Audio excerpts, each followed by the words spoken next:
Welcome to the first ever episode of Three Beers IT, a home for disinhibited conversations about the world of IT. The things that maybe don't get said until folks are on their third beer. Or equivalent, Three Beers IT urges listeners of legal age to drink responsibly and to not spill. It shorts out the equipment. It stinks up the HVAC. Today, we're talking about automation, angel or devil. I'm John Burke, CTO at Nemertes, 16 years an analyst here as of the month of this recording, and before that, 18 years an IT guy who did everything from writing software to managing network and data centers teams to enterprise architecture. And joining me today is my colleague, and before that, my friend since the days of actual teletype terminals, Johna Johnson. Care to introduce yourself further? I'm happy to do that, John, and happy to listen to your background there. I'm Johna Johnson. I'm the CEO of Nemertes, and before that, the CTO of Greenwich Technology Partners, which was a global research and engineering firm. Oh boy, I'm telling you, I have not even yet begun, and I'm not even drinking beer. It is actually a global engineering and consulting company. We actually went out and architected, designed, and engineered and implemented solutions. So kind of the hands-on-y stuff, as opposed to Nemertes, which is more the wizard thinking stuff. I don't think I go quite as far back as you, John, but I do know that my first experience in IT was programming in assembly language code. Woohoo! I at least got to work in C. I got to work in C in my first job. Yeah, but come on, you did work in the campus fax, right? Oh yeah, I mean, I did some assembly programming, but it was for a class. It wasn't for work. I got to work with real languages, thankfully.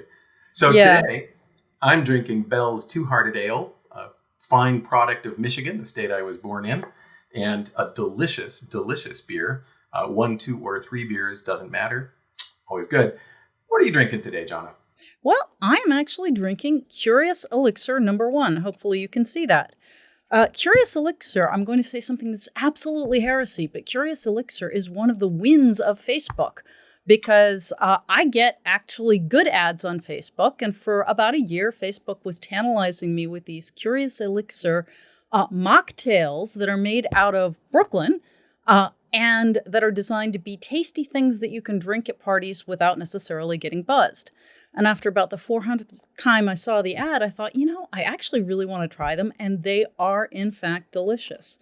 This is what number 1 looks like. Cool. I think they're numbers 1 through 6 at this point. When I started, they only had 1 through 3. There's something like blood orange in here and possibly pomegranate, and I don't know what else because they won't tell you, but it is lovely. It does look kind of pomegranate-y. Wonderful. Well, thank you so much for joining us today on Three Beers IT. Automation. Automation is something we wind up talking about professionally, if not every year, then every other year.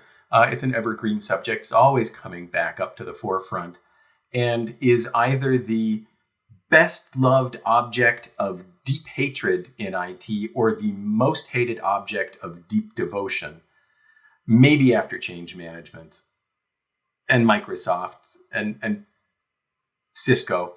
Okay, it's amongst the most hated, loved things.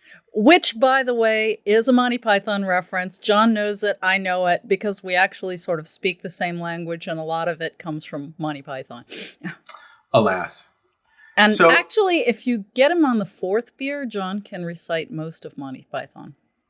Well, not anymore. A few okay. sketches, perhaps. Yeah. I'm not as good as, I'll say right now, my daughter, who can, yes, anyone she's watched, she can pretty much bring back from memory. She's just phenomenal that way. So, automation. It's another thing that's come back to the forefront in IT right now and is likely to continue to become more intensely discussed and debated over the course of the next 18 months at least, as it rides out its, dying and reviving God kind of life story. And one of the things I always wind up talking about with IT folks when I'm interviewing them for the research we do is what kind of automation they've stopped seeing because it's now buried inside the stuff they're using. And if you think about the modern IT environment, most of the automation in it is already only semi-visible or totally invisible. It's already buried inside things, going right down to the hardware layer and your RAID arrays in the storage and your spanning trees and failovers in the networking infrastructure, all the way up to things like SD-WAN, which is, basically a great big package of automation with a wrapper and a UI attached. The more reliable the automation can be, the more likely it is to get stuffed down inside something else and not sold as automation per se, out of sight, out of mind. Does that ring true for you? Does that seem like yes, but no, is my usual answer. But as you were talking, I was sort of thinking, speaking of Facebook and Angel and Demon, one of the, I was thinking about things that are not yet automated and possibly should be, like BGP. Well, it is automated, but in certain respects it's not. And in fact, the big thing that happened at Facebook, so far as any of us has been able to tell, is that somebody vertently or inadvertently, not sure which, actually withdrew the routes, the BGP routes, and then there was supposed to be an automated tool that caught that command if it was ever issued, and the automation failed. So the question you were asking is automation getting embedded deeper, closer to the hardware and becoming less visible?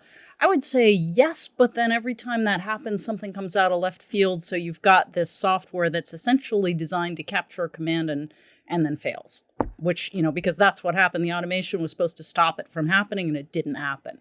So I would say yes as a general principle, but just when you think it's all, nicely getting organized and getting encompassed in the hardware, you get something like this. Though to me, the whole story illustrates the reason for the hate side of the love-hate relationship, which is that, absolutely, and this goes all the way back to the very first, shell script I ever wrote in a Unix operating system, or even in VMS, a DCL script, I think it was. It does what you tell it to and not what you want it to. And, the BGP example was great. Everything did exactly what it was supposed to do as far as the commands that were written, but it was not what people intended to have happen. And it's that distance between our understanding of what's going to actually happen in real life versus our perception of what we're trying to make happen and our intention that leads to us hating it as much as we love it and distrusting it as much as we absolutely have to trust it, because nothing works without it. Well, and when you talk about the love-hate relationship, you were the one that I wouldn't say coined the term, but used the Sorcerer's Apprentice as the example of, this is what happens. This is why IT does not like automation. You can do the wrong thing 10,000 times faster. And that is a deeply rueful, self-reflective chuckle in this case, because I remember writing a script that was supposed to tweak the permissions on some directory tree and wound up walking up the tree from the bottom and deleting every directory as it went. That was when it really paid to have a good backup, which we did. Yeah. And boy, did I get a lot more cautious about testing more thoroughly before deploying scripts in production environments. A subject I think we should come back to later on. I think so. Good discipline in scripting. I'd like to come back to that, but I'd also like to ask a question. I've been mulling this since we, planned this little get together, which is, why do you think network automation is suddenly front and center on everybody's mind? I know you talked about the pendulum swinging and goes back and forth, but why now? What is it, what is it about the current environment that makes network automation suddenly, hot topic du jour? It's a convergence of multiple things going on. The ongoing difficulty of getting really experienced network engineers, always an issue, and not going away right now. And contributing to that, a lot of really experienced network engineers aging out of the workforce, retiring. It's that as one of our interviewees once said, one bad meeting away from retirement kind of a mindset. It's out there. So that's one thread. Another thread, of course, is SD-WAN, and this idea that you can just buy a huge chunk of the automation that you need under the label of SD-WAN and take off your plate a whole bunch of things that used to be on it, replace a lot of manual or scripted, partially manual upgrade and patch processes and replace it with something whiz-bang will do it for you through a dashboard. Following on that, of course, SASE, taking the same thing and making it bigger. And then the third thread, I would say right now, is that whole constellation of DevOps and infrastructure as code thinking that's becoming very prominent. Throw all that together in an environment where you've also got increasing compliance requirements and audit requirements and an accelerating pace of business and need to make changes both securely and consistently at high speed, and you're ready for an automation discussion specifically in networks.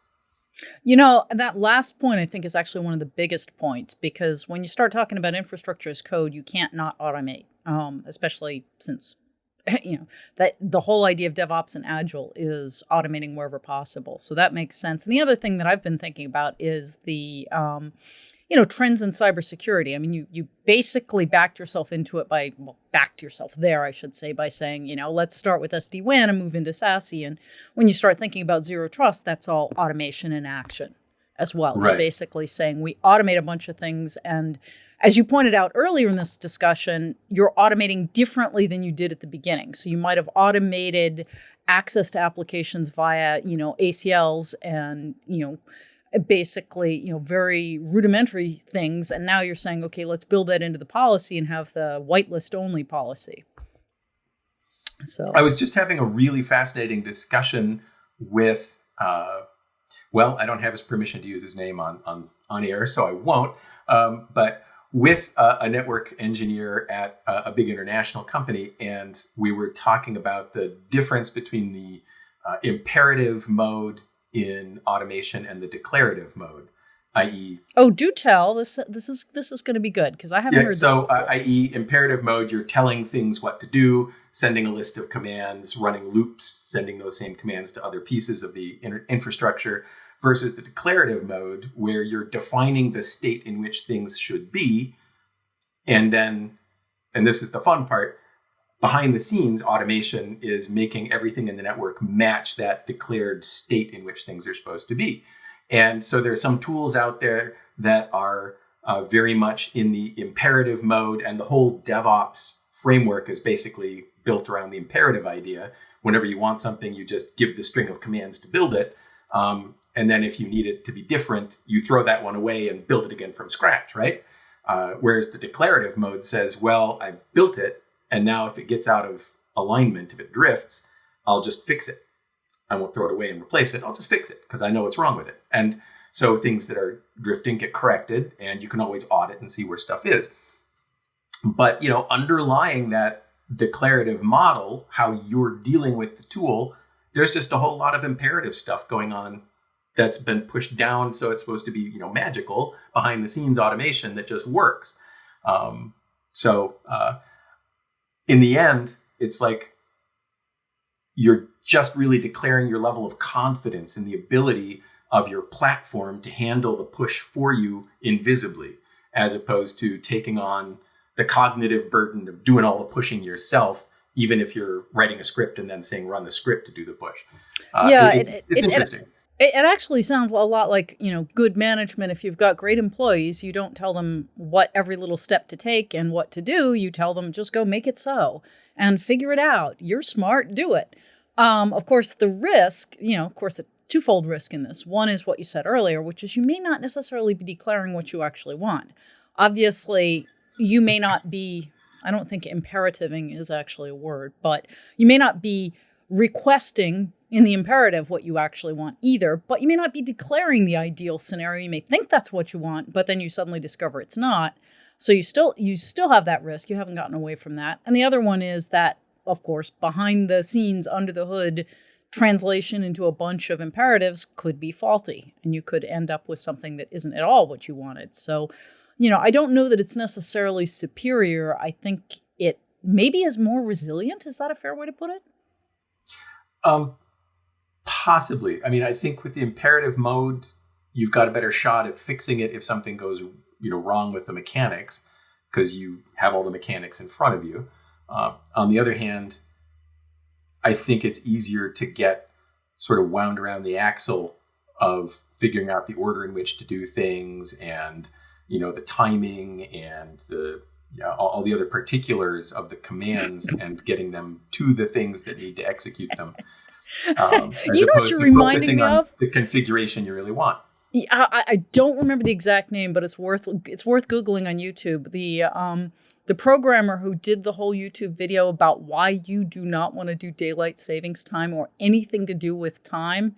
Have you seen that one? I've heard tell of it, but no, I don't think I've seen that one. But I agree. It's basically, he starts by saying essentially, you figure it's not that hard. All you have to do is subtract an hour here for this time zone. Then you run into the places that are half an hour off, and those get a little weird. Then you run into the guys that have suddenly changed their minds and aren't doing daylight savings time this year.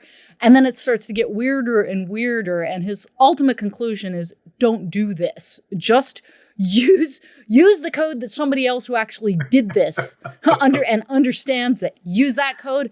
Do not try to do this yourself, kids, because it's a disaster. But it's actually, he does it very, very humorously. It's worth Googling. It's like basically time zone coder or something like that will get you what you want. I will look that one up. But remembering the intricacies of some time zone information I was trying to sort out just to schedule a single meeting a few years back. And I ran into that half-hour difference thing in one place. I thought, oh my God, I'm glad I only have to do this once. And I've tried forever since to avoid it entirely, hoping that Google is sorting it out properly for us in the background on our calendar, for example. Exactly. Which is back to your main point, which is, I think it's very true that across the board, automation is getting pushed farther and farther and farther down the stack, so to speak. So you're not really having to grapple with it, which is why people maybe are a bit more in the optimistic mode at the moment about what automation can do for them, along with that whole pressure to do infrastructure as code, which I think was an excellent point. Yeah. Now, interestingly, countervailingly, if you will, if I can coin a term, countervailingly, there is sort of this bully pulpit to bring automation to the fore in all of its, procedural glory outside IT, using low-code, no-code tools to empower citizen programmers out there in the rest of the business to try and accelerate other parts of the enterprise through automation. And generally, I'm a fan of the idea, and I'm a fan of the way at least the better tools approach the problem, giving you this sort of combination of flow charting and interviewing you and generating code that you can review on the back end. My only real worry is that there are a lot of folks out there who are resistant to the idea that they can be programmers. If you approach it in those terms in any way, and that as much as anything else is likely to undercut the success of these initiatives. You'll get all the people who are very tech savvy, the folks we used to think of as super users when we were in the IT departments, that we would tap to help roll out new initiatives. You'll get them and they'll become more productive, but getting past them and into the broader population, it'll be just as hard almost as hard anyway, as rolling out SQL was initially. And you remember how long it took for that to become anything but IT and the super users. It's an interesting question because I'm listening and half of me is thinking, yeah, you're absolutely right. And the other half is thinking, I think that's a UI interface, a UI failure here, because if the idea is you're supposed to take people away from being coders, so it's basically kind of three types of people, right? There are people who actually know how to code and have been trained in it and aren't intimidated by it. And it's just, oh, this is a new language. Then there's the group of people that I would call the native coders who think logically and at the very least think in if-then statements and will create decision trees. And if you ask them, what color sweater to wear, they're still going to have a logical decision tree to get there. And they're very comfortable thinking logically, although they may be kind of squishy at the idea that what they're doing is effectively coding or can be translated to coding. And then you've got people who are absolutely not logical at all and just simply don't function linearly, which doesn't mean they're any less intelligent or any less right. It's just that if you can design a no-code system that captures the right input from those people, then it should be a piece of cake to, those people are the ones that don't think of themselves as coders and find it squishy. And if you can capture that, then it's not going to look, smell, or feel like coding. So you're not going to run into that inherent resistance, I would think. There, I think we may have gone past the state of the art and into maybe 5 years from now, some sort of natural language processing, AI-powered automation system that would be your virtual assistant. And, that's a term of art already, but it doesn't mean that right now. Right. It could mean that in the future. And that may be the real future of citizen programming or citizen automation. Once you can take away even the flowcharts and the possibility of seeing the code underlying what you're telling it to do. Alexa, fix the network. Indeed. Sorry, can't find network. Would you like to buy a coffee maker? And believe me, you'll need a lot of coffee at that point. And by the way, you didn't pick this up because it came in through the mic, but mine responded. And no, that is not yet in her ability to do. She informs me. Can't do that right now, but here's a bunch of other things I can do. And I remember being first wildly impressed that some network management products, appliances were making their control interfaces available via Alexa. So I remember that. Real-time reporting on what was going on. Alexa, tell me what's happening with this. And then I thought, oh my God, as long as it's read-only, it's probably survivable. But if it's not, we could be in real trouble. Just one network admin with a badly trained parrot, and there could be real problems. Yes, exactly. I was just thinking about kids. Almost as good as a badly trained parrot, but okay. So I guess I think we're running up on time here. Mm-hmm. I guess I don't see automation stopping being the best loved, most hated thing or most hated, best loved thing anytime real soon, just because every time we think we've sort of digested the pill of what automation could be and should be and now is, thanks to the wizards and the state of the art, the scale of things we need it to operate on, the speed of things we need it to operate at, the degree of intelligence we need it to show ramps up another notch as the IT environment becomes that much more complicated, that much bigger, that much more agile. And so we have to get a new generation of tools and fall in love again, and then have them not quite live up to expectations and learn to hate again. So I'm thinking as we're sort of wrapping it up, angel or demon? Yes. Yes. Indeed. And on that note, I will toast you. Absolutely. And thank you for your time on the call today. And look forward to the next time we talk. Likewise, and thank you. And that's it for 3 Beers IT number 1.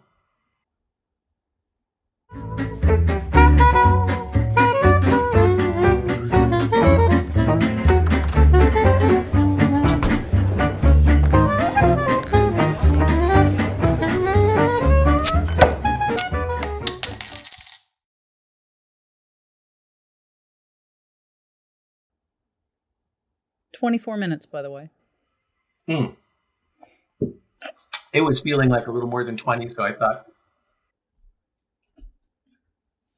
No, I think we'll leave it. I mean, I had that fumble up front, but John was laughing, so it was good.